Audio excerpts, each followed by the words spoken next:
Août 1944, Clermont-Ferrand, à l'image de la France, retrouve sa liberté.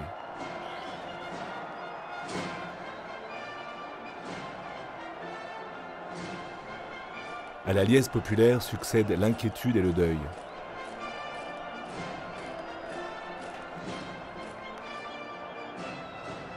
On honore les héros de la résistance, mais certains manquent à l'appel.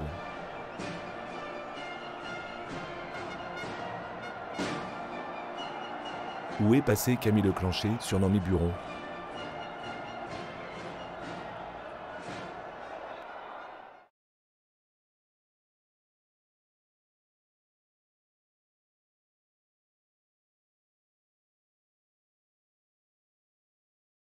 Le 10 mai 1940, les armées allemandes envahissent les Pays-Bas, la Belgique et le Luxembourg, pays neutre, puis la France. La percée des Allemands est si rapide que le 14 juin 1940, Paris est déclarée ville ouverte. En pleine débâcle, l'armistice du 22 juin 1940 divise le territoire français en deux zones séparées par une ligne de démarcation. Une zone occupée par l'armée allemande au nord et la zone libre, plus au sud, placée sous l'autorité directe du régime de Vichy, comme les colonies. Le 10 juillet 1940, la Chambre élue en 1936 sous les couleurs du Front populaire vote les pleins pouvoirs au maréchal Philippe Pétain, le vainqueur de Verdun. C'est la fin de la Troisième République et le début de ce qu'on appelle le régime de Vichy. Pétain devient chef de la France en concentrant les pouvoirs législatifs et exécutifs. À la République française se substitue l'État français et à liberté, égalité, fraternité, la devise travail, famille, patrie. Un régime de collaboration se met en place durant les mois qui suivent l'armistice. Régime autoritaire, l'État français prend des mesures pour instaurer une révolution nationale fondée sur l'exclusion de certains, en particulier les juifs, les communistes ou encore les francs-maçons, et basée aussi sur un encadrement de la jeunesse et une collaboration économique active avec l'Allemagne. Le Puy-de-Dôme se situe en zone libre. Clermont-Ferrand est même un temps pressenti pour être la capitale du nouvel État français. La cité auvergnate, peuplée d'environ 100 000 habitants, occupe une place importante et stratégique. Proche de l'épicentre vichysois, relais disposant des infrastructures administratives, économiques et judiciaires, la ville et le département concentrent aussi des individualités rétives au nouveau régime, ainsi que des zones forestières propices à l'installation de poches de résistance. Dès 1940, des mouvements de résistance opposés à la politique de Pétain et son gouvernement se mettent en place. À partir de novembre 1942, le franchissement de la ligne de démarcation par les Allemands et l'instauration du service du travail obligatoire en 1943 poussent de jeunes hommes à prendre le maquis. Le STO consiste en la réquisition et le transfert vers l'Allemagne de centaines de milliers de travailleurs français nés entre le 1er janvier 1920 et le 31 décembre 1922 afin de participer à l'effort de guerre allemand. Né le 1er juin 1921, Camille Leclanché pressent qu'il va être convoqué sous peu pour partir travailler en Allemagne. Afin de se soustraire à la visite médicale obligatoire, il choisit de s'éloigner de Clermont-Ferrand pour se réfugier dans la région de la Bourboule et du Mont-d'Or. Il est à ce moment-là un défaillant, ou encore appelé un réfractaire.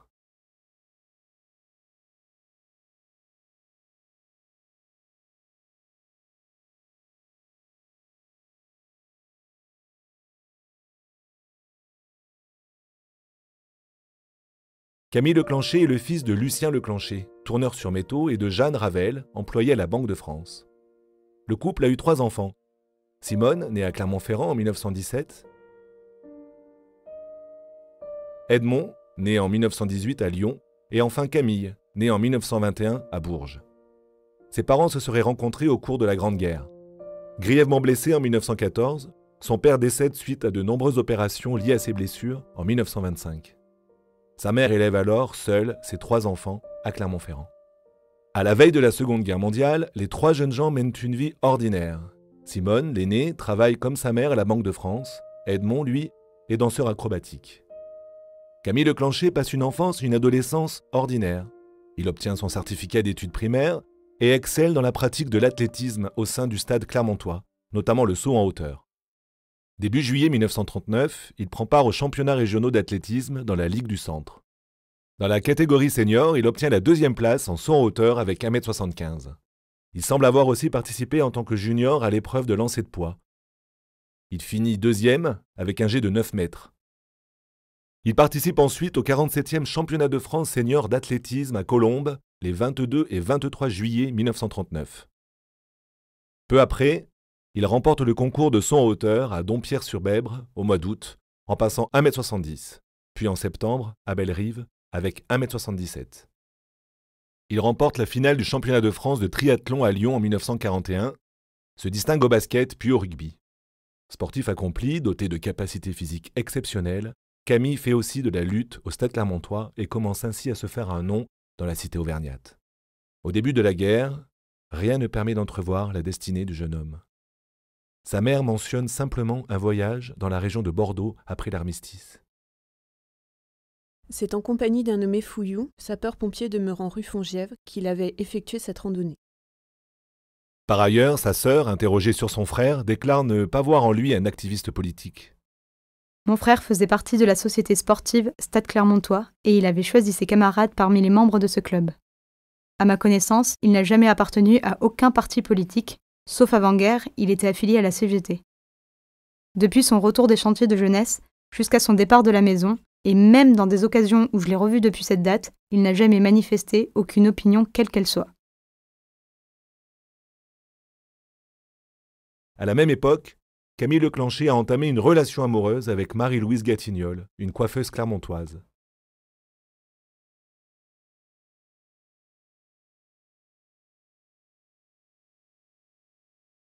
La jeunesse est au cœur de la politique de renouveau national souhaitée par l'État français. Il est par ailleurs difficile pour les nouveaux responsables politiques de laisser libres les conscrits de 1940. Aussi, dès juillet 1940, les chantiers de jeunesse sont mis en place où les jeunes garçons sont encadrés par des officiers démobilisés. Ils y reçoivent une formation physique et morale, vivent dans des camps en plein air, à la manière du scoutisme, et sont assujettis à des travaux d'intérêt général, notamment forestiers, dans une ambiance militaire. Les chantiers sont coordonnés par un commissariat national établi à Châtel-Guyon. Ils sont répartis dans 5 provinces régionales situées en zone libre et en Afrique du Nord, divisés en plusieurs groupes et sous-groupes. L'Auvergne compte 17 groupements, dont 6 dans le Puy-de-Dôme. Le 17 novembre 1941, Camille Leclanché est retenu pour les chantiers de jeunesse. Il intègre le groupement numéro 21, appelé aussi Maréchal Gallieni dans la Loire, à Renaison-les-Noé, où il passe 8 mois jusqu'au 15 juillet 1942.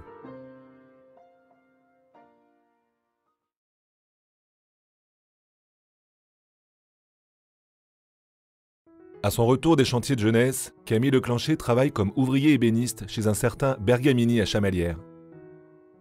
Mais en mars 1943, à la lecture du journal, où il voit qu'il doit se présenter à la visite médicale en vue d'un départ éventuel en Allemagne pour le STO, il se refuse à la passer. Il déclare ne pas vouloir travailler pour les Allemands, et c'est le souvenir de son père, mort des suites de ses blessures reçues lors de la Grande Guerre, qu'il évoque pour se justifier. Réfugié à la Bourboule, où il travaille chez des cultivateurs, puis comme ébéniste, sous une fausse identité, il mène une vie relativement tranquille. Il continue de fréquenter Marie-Louise, qui s'est installée à proximité, et sa mère rapporte alors. Mon fils était très content de sa nouvelle situation, et il gagnait largement sa vie, puisqu'il faisait les mêmes payes qu'à Clermont-Ferrand. Mais en ce début d'été 1943, cette situation trouve son point de rupture, car Camille Leclanché n'est plus seulement un défaillant, mais devient un résistant.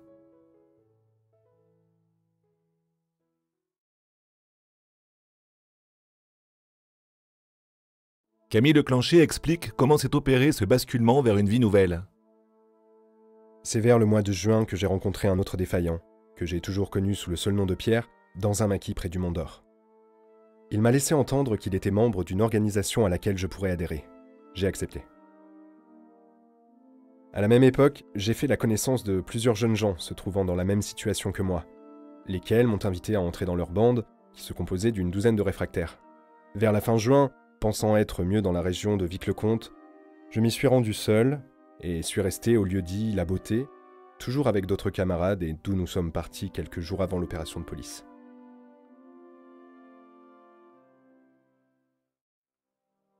Camille explique ensuite être allé dans les bois de la région de Pont-Gibaud, au hameau de l'Espinasse. Puis il a quitté les lieux pour les bois de Manza.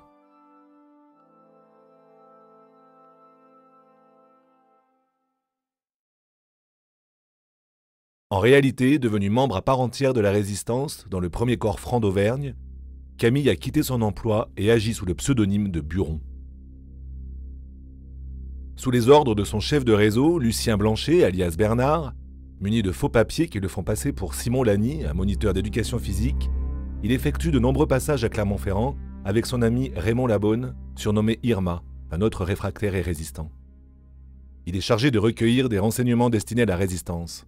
Son interlocuteur est Léon Garmy, alias Noël. Les documents étaient remis sous enveloppe et je les transmettais directement à Bernard. Celui qui me les confiait signait Noël. Je le rencontrai dans l'un des squares de la ville, à une heure qui m'était indiquée par Bernard. Je le quittai après une brève conversation portant principalement sur la marche du groupement. Sa mère s'aperçoit des changements dans la vie de son fils.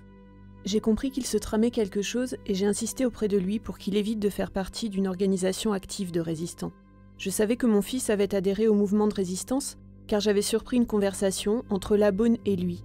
Mais j'étais persuadée qu'il s'agissait de quelque chose de passif et je ne pensais pas qu'il faisait de l'action. Du moment où mon fils a commencé à voyager, il a été armé d'un pistolet automatique du calibre 6 mm 35. En réalité, il se déplace avec Labonne en motocyclette noire, bien qu'il n'ait ni permis de conduire, ni permis de circuler, et fait croire à sa mère qu'il vit tout près.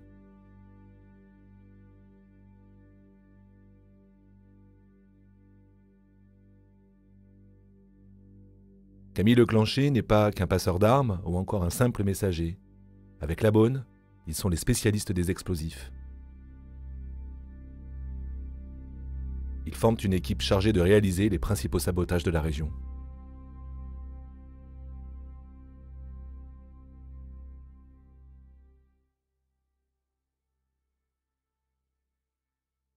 Le premier grand fait d'armes de Camille a lieu le 3 août 1943.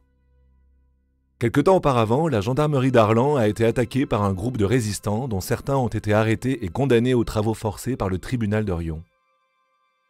La décision de les transférer provisoirement à la prison de Gannat est parvenue aux responsables de la résistance, en particulier Émile Coulodon, alias Gaspard, le chef de la région R6. Une expédition en vue de les libérer est alors organisée. Le plan consiste à enlever les prisonniers en se faisant passer pour des policiers. Pont-Mort n'est pas choisi au hasard. Ce hameau, situé à une dizaine de kilomètres au nord de Riom, est peu peuplé et assez isolé. Le train arrive en gare de Pont-Mort vers 16h. Il pleut. Le chef de gare, Eugène Malheuré, note que des véhicules entrent dans la cour vers 15h45. Il voit un petit groupe d'individus, dont 2 vont à sa rencontre, lui demandant à quelle heure arrive le train. Un de ces individus m'a paru âgé de 40 ans environ. Il portait un petit chapeau à bord rabattu de couleur noire. Il me semble qu'il était vêtu d'un ciré de couleur noire. Le deuxième pouvait être âgé de 30 à 40 ans. Ces 2 hommes étaient à mon avis d'une taille d'1m75 environ, ils avaient l'allure assez sportive. Je n'ai pas fait attention aux 2 autres. Le chef de gare croit qu'il s'agit d'abord d'inspecteurs de la SNCF, puis de policiers. D'ailleurs, tout le monde les prend pour ce qu'ils ne sont pas. En réalité, il s'agit de Robert Huguet, alias Prince, le chef départemental du maquis pour les murs du Puy-de-Dôme, sous l'identité d'un certain commissaire Denis, assisté de Laurent, Gaspard, Dumas et Lizard, et d'autres résistants qui attendent le convoi, munis d'un ordre de mission signé de l'intendant d'Auvergne. Camille, accompagné de Raymond Labonne et de Jean Rochon, journaliste à la montagne, a pris le train en direction de Gannat vers 15h. Je devais monter dans cette dernière station, dans le wagon où il y aurait des compartiments réservés. Mon rôle consistait à regarder au passage en gare de Riom combien de gardiens accompagnaient les condamnés. Si ces derniers étaient plus nombreux et qu'il se trouve avec eux des gendarmes, je devais faire signe à l'arrivée du train à Pont-Mort que l'opération était impossible, car il voulait éviter toute effusion de sang. Camille prend donc le train et à Riom, il voit monter les condamnés enchaînés et conduits par 3 surveillants. En gare de Pont-Mort, un groupe d'hommes correctement vêtus et coiffés de chapeaux de feutre se tient sur le quai.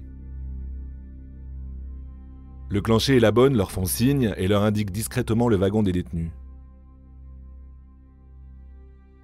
Prince se présente alors au premier surveillant comme le commissaire de police chargé de prendre en charge les prisonniers, prétextant un risque d'embuscade à Ghana menée par des terroristes. Le subterfuge fonctionne à merveille. Les surveillants font confiance aux hommes armés, descendent du train avec les détenus, qui sont embarqués dans les voitures par les soi-disant policiers, tandis que les 3 surveillants sont invités à prendre place dans un autre véhicule.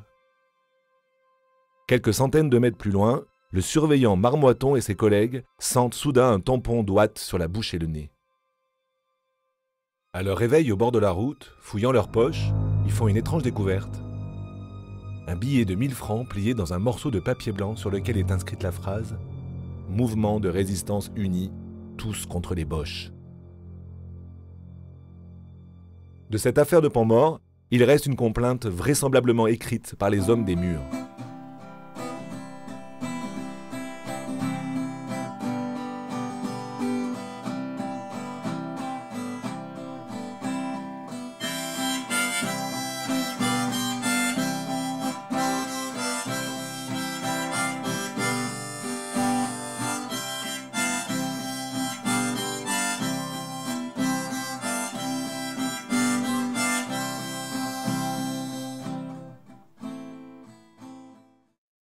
L'été 1943 voit l'affirmation de réseaux de résistance dans le Puy-de-Dôme et plus généralement en Auvergne. L'arrivée des Allemands en zone sud en novembre 1942, l'impopularité du STO, du gouvernement, l'espoir d'un retournement de situation avec un débarquement contribuent à un changement dans l'opinion publique. La situation se crispe vis-à-vis des autorités allemandes qui pourchassent les gaullistes, les communistes, tandis que la police poursuit les réfractaires au STO.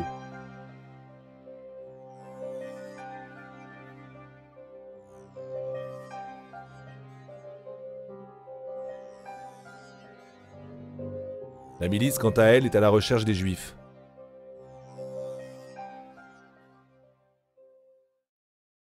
À partir de cette période, l'implication de Camille Leclanché est de plus en plus forte dans la plupart des opérations avec ses acolytes. La Beaune, dit Irma, Jean Cial, dit Dumas. Camille est également proche de Léon Garmy, dit Noël.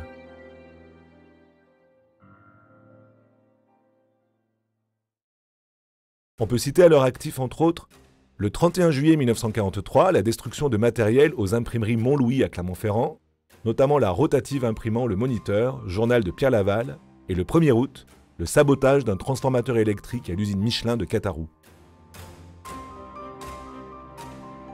La situation est de plus en plus tendue. Le 10 août 1943, le couvre-feu est établi dans le département et peu après, Alexandre Varenne, victime de la censure, décide d'arrêter la parution de son journal La Montagne.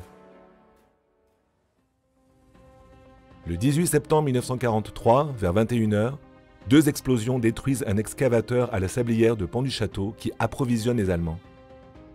Les résistants ont placé 4 bombes, vraisemblablement après le départ des ouvriers de la sablière. Là encore, Camille et Raymond sont à la manœuvre.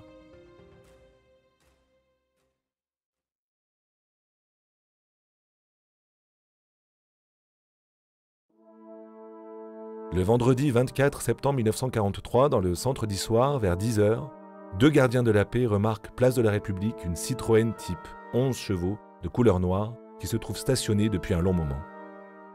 Intrigués par la présence de 3 hommes à son bord jouant aux cartes, les 2 gardiens de la paix s'approchent et leur demandent leurs pièces d'identité. Aussitôt, le chauffeur démarre le véhicule. Apparaît alors un 4e individu qui met en joue avec son pistolet le second gardien de la paix. Les 2 policiers prennent en chasse la voiture qui s'engouffre dans la rue du Ponteil, et bloqués par un encombrement, les fuyards abandonnent alors le véhicule. 2 gendarmes à bicyclette se lancent à leur tour à la poursuite des fugitifs. Ceux-ci sont rejoints au niveau de l'usine du Pia. Un gendarme tire plusieurs coups de feu dans leur direction tandis que ses collègues essaient de les prendre à revers. 3 des fuyards se couchent au fond d'un fossé, le 4e parvient à s'échapper par la route d'Orbeil. Le gendarme tire à nouveau en direction du fossé. Les 3 hommes en sortent alors en levant les bras.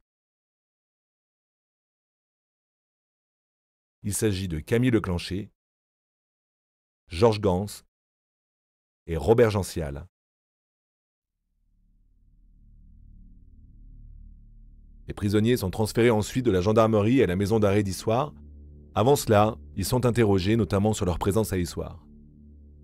Les hommes expliquent que désirant s'éloigner de la région de Vic-le-Comte et de Pont-Gibaud, où des opérations de police étaient en cours, ils étaient venus à Issoire à la demande d'un certain Georges, connu dans les bois de Pont-Gibaud, afin d'y rencontrer des camarades pour les cacher. Jean Sial, accompagné de Leclanché, s'est ainsi rendu au rendez-vous vers 8h45. 2 hommes sont alors montés dans la voiture, Robert Gans et le second prénommé Georges ou Irma, ce qui laisserait donc supposer que la bonne est le 4e homme. Arrivé à Issoire vers 10h, Jean Sial s'est arrêté place de la République à la demande de Georges, qui les a laissés jouer aux cartes dans la voiture pour aller à un rendez-vous. Les fouilles sur les 3 hommes sont révélatrices de leurs activités et éveillent les soupçons des autorités. Plusieurs fausses cartes d'identité sont retrouvées, celle de Georges Gans au nom d'Alain Duchesne, celle de Camille Leclanché au nom de Simon Lany. Dans le portefeuille de Jean Sial, la police met la main sur une carte d'identité au nom de Robert Collineau, un permis de conduire, une fiche de démobilisation au même nom, des bons de carburant, une fausse autorisation de circuler, des documents, dans la fameuse chanson de Pont-Mort, une clé ouvrant une grange à l'Espinasse et encore plus fâcheux, des armes.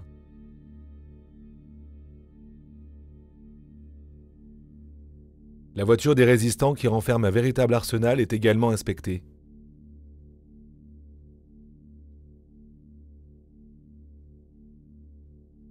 Il s'agit d'une voiture repeinte en noir que l'on a transformée. Une petite ouverture a été aménagée dans le pare-brise, pouvant être obstruée par une plaque de tôle pivotante, sans doute pour passer le canon d'une arme.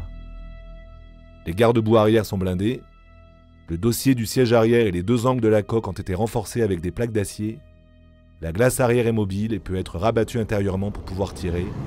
Une plaque de tôle protège le réservoir d'essence pour le mettre à l'abri des balles. La police entame alors plusieurs perquisitions sur Clermont et sa banlieue. Le 24 septembre 1943, la police se rend au domicile des Leclanché à Clermont-Ferrand. Il est 19h15. L'appartement est composé de 4 pièces, une cuisine et 3 chambres, une cave et un grenier. Plusieurs éléments troublants sont saisis dans la chambre des frères Leclanché. Une notice et un additif sur des crayons à retardement et incendiaires avec un paquet de poudre. La sœur de Leclanché déclare que son frère les a trouvés sur la route au moment de la débâcle, en juin 1940. 2 tracts intitulés Libération, 4 cartouches de mitraillette Thompson, le plan d'une gare qui paraît être celle de Pont-du-Château, au verso d'une feuille provenant des chemins de fer, un petit billet sur lequel est inscrit « Noël veut te voir sans faute aujourd'hui à midi, urgent, le bas ». Dans le sac à main de la mère de Camille, la police trouve un billet signé de son fils, dans lequel il dit notamment « Chambrez-Meige, il faut qu'il lâche des tickets pour vous surtout, et un peu pour moi si possible. » Elle met aussi la main sur une quantité de tickets. Comble de malchance, la police appréhende un homme venu à la recherche de Camille Leclanché, Henri Chastagnol. Il est porteur d'une enveloppe dans laquelle se trouve une lettre demandant d'établir une fausse carte d'identité, un spécimen pour servir de modèle et une photographie d'identité. La police fouille également le domicile du père de Raymond Labonne, où l'on découvre 11 cartouches de fusil de chasse, 14 douilles, des plombs et un peu de poudre. La police cherche également à comprendre dans quelles conditions Jean Sial a pu obtenir un permis de conduire au nom de Robert Collineau et apprend ainsi qu'il était possible à un employé de la préfecture de se procurer quelques formulaires de permis de conduire sans éveiller l'attention et qu'il était très facile à un graveur de métier de reproduire les cachets officiels.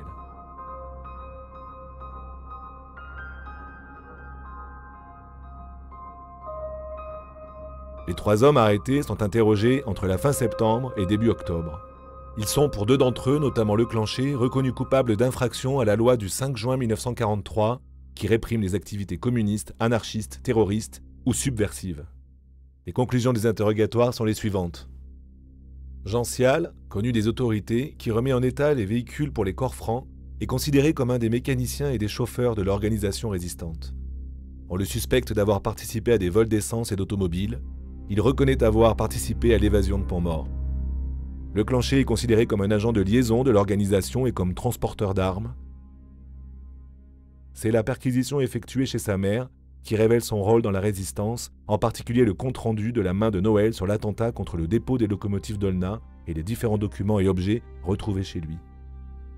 Camille reconnaît avoir servi à l'occasion d'agent de liaison et, le cas échéant, de transporteur d'armes entre Noël et le chef du maquis, Bernard, qui, selon ses dires, lui a restitué le plan de pont du château.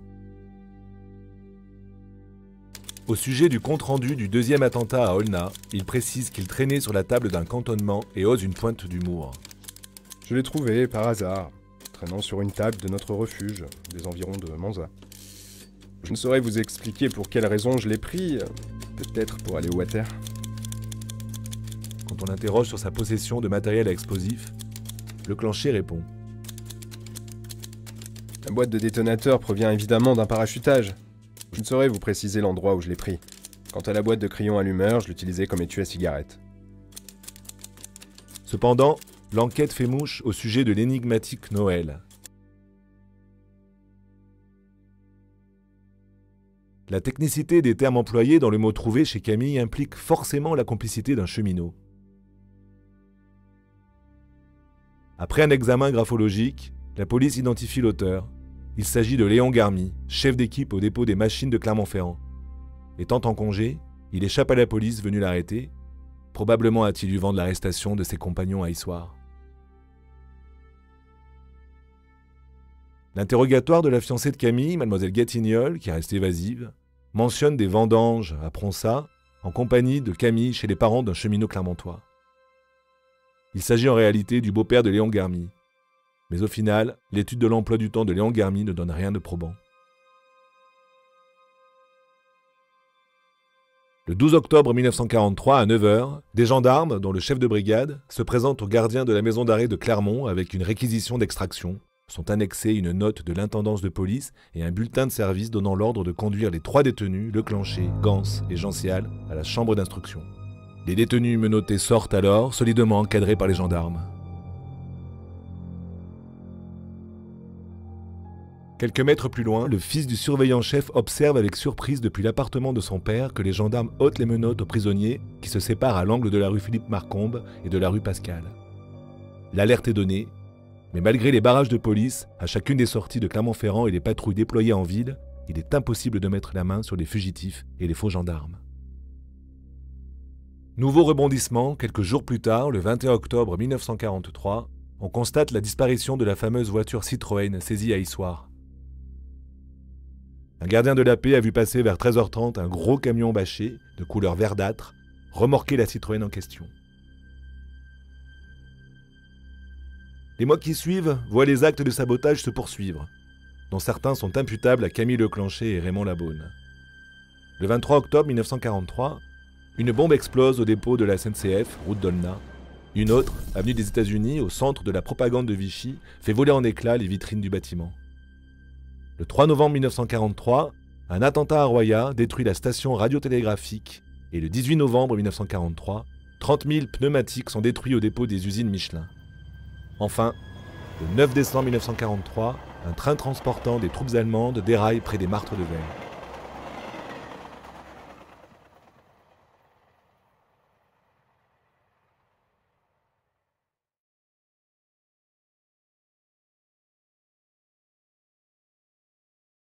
Le 15 janvier 1944, vers 18h30, la police de la Bourboule appréhende rue Cormedeau les 2 occupants d'une 11 chevaux traction en panne, Camille Leclancher et Raymond Labonne.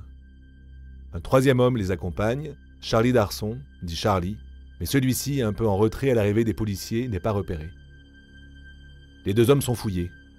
On trouve sur eux de nombreuses fausses pièces d'identité, de l'argent, des tickets d'alimentation, mais surtout des documents compromettants dont un plan annoté de l'usine Bergougnan, un document sur l'organisation départementale du Puy-de-Dôme, des mouvements unis de résistance, MUR, un exemplaire du journal Le Peuple syndicaliste, un papier renfermant un compte-rendu sur le stock actuel des pneus aux usines Michelin.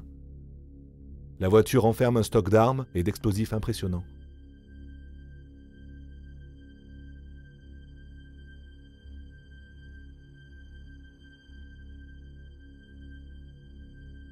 Malgré leurs supplications au commissaire Roulin pour ne pas être livrés aux Allemands, Leclancher et Labonne sont transférés dans un premier temps au service régional de sûreté de Clermont-Ferrand où ils sont interrogés les 15, 16 et 18 janvier 1944. Accusés de menées terroristes et de détention d'explosifs, les 2 hommes sont dans une mauvaise posture. Camille davantage encore en raison de son évasion de la maison d'arrêt après son arrestation à Issoire en octobre 1943.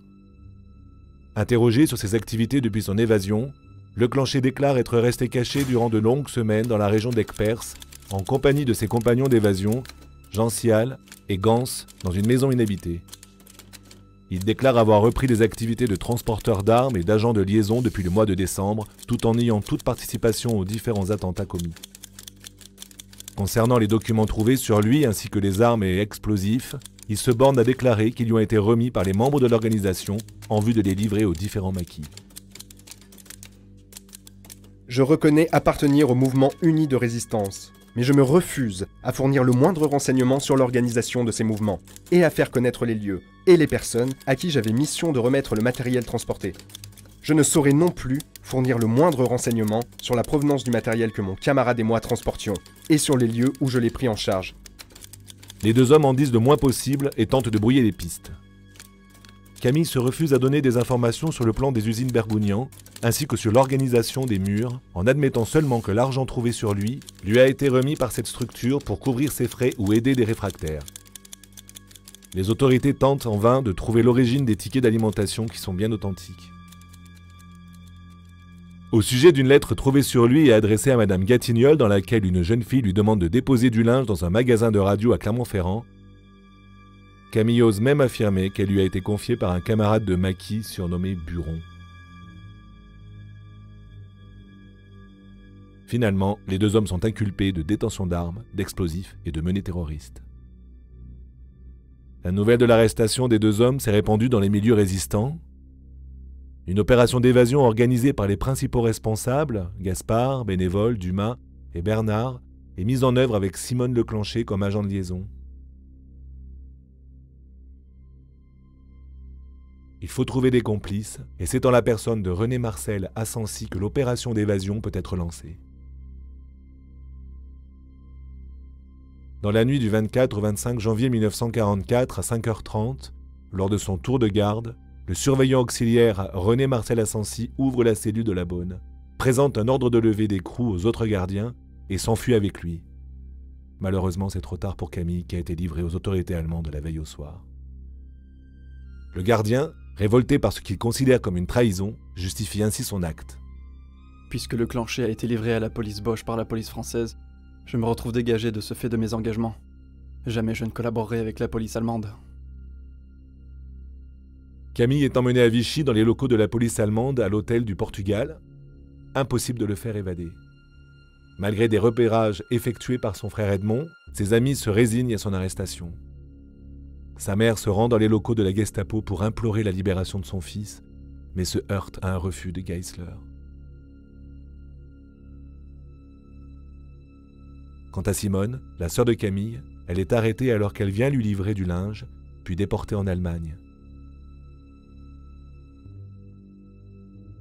Le matin du 25 janvier 1944, la femme du commissaire Roulin, le responsable de l'arrestation de Leclanché à la Bourboule, est enlevée à son domicile, faute de trouver le commissaire.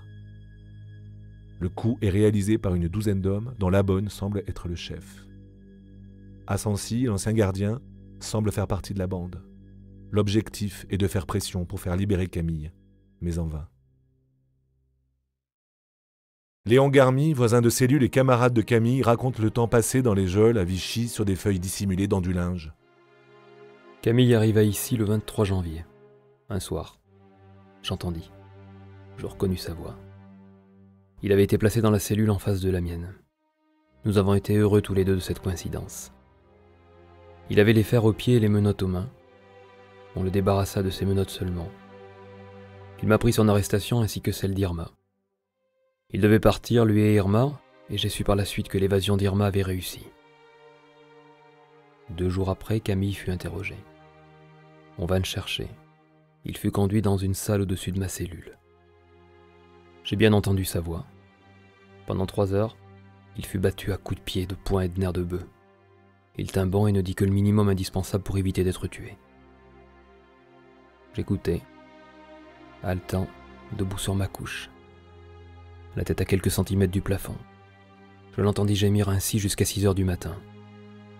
J'ai souvenance d'avoir crié moi aussi et d'avoir prié et pleuré. Il redescendit enfin très faible, et ne put me causer. Dans la journée, je l'appelai. Il me répondit d'une voix affaiblie.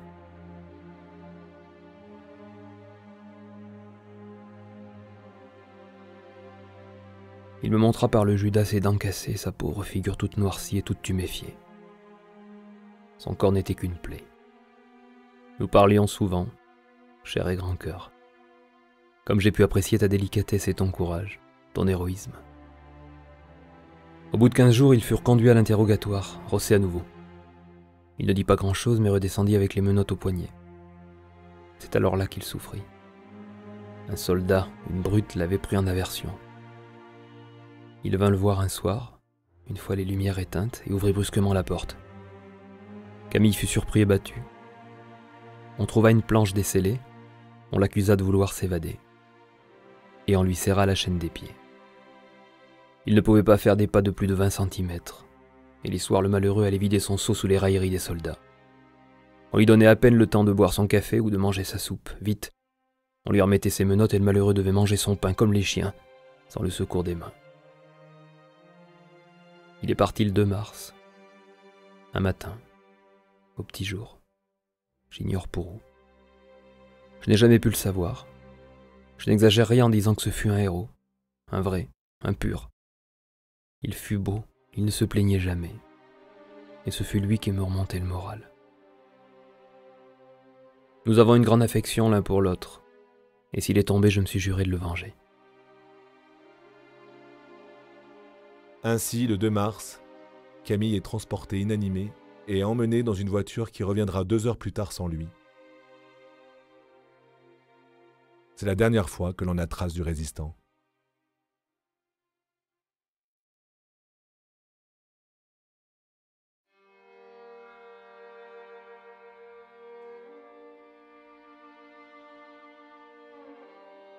L'avez-vous vu ? Ce message paru dans le journal Le Mur d'Auvergne le 2 juin 1945 s'adresse aux lecteurs, mais plus particulièrement aux déportés rapatriés.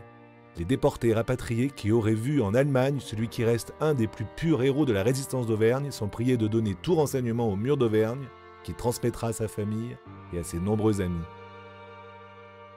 Dans son édition du 25 août 1945, qui célèbre l'anniversaire de la Libération, le journal place en première page les photos de ceux qui ne seront pas là, où figure le portrait de Camille. L'espoir que Camille soit encore vivant va durer quelques années. Le 17 novembre 1945, le journal déclare le disparu vivant. Vivant, bien vivant, quelque part dans la zone russe. Ou encore certaines rumeurs font état que Camille a été vue à Dachau. La famille va poursuivre ses recherches de longues années, interrogeant de nombreux témoins, écrivant à des rescapés.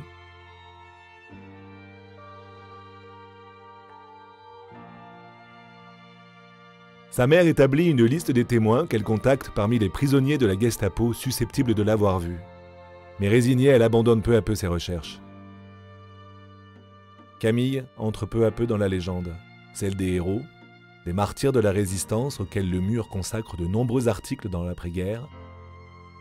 Camille Leclanché, dit Buron, le grand patriote et l'ardent républicain.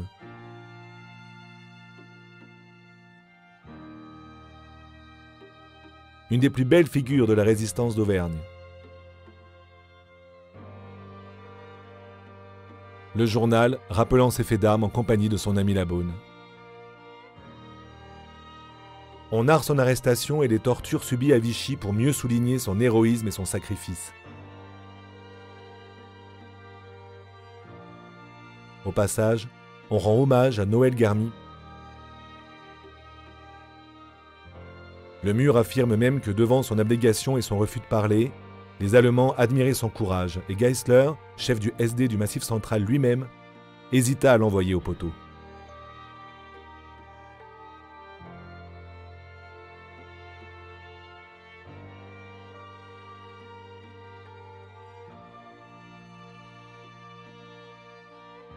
On ignore encore à ce jour ce qu'est devenu Camille Leclanché, ainsi que les circonstances précises de sa mort. Abattu? Mort des suites de ses tortures? Enterré non loin de Vichy? L'hypothèse la plus probable à ce jour est qu'il ait été exécuté en zone interdite dans la forêt de Marcenat, près de Vichy, après avoir refusé obstinément de parler malgré les coups et les tortures subies.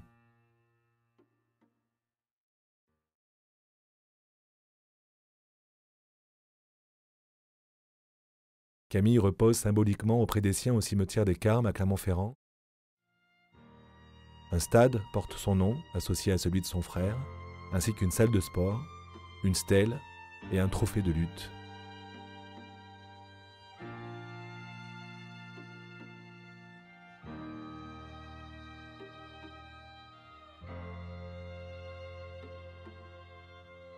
Autant de lieux de mémoire clermontois qui rendent hommage à une figure de la résistance d'Auvergne.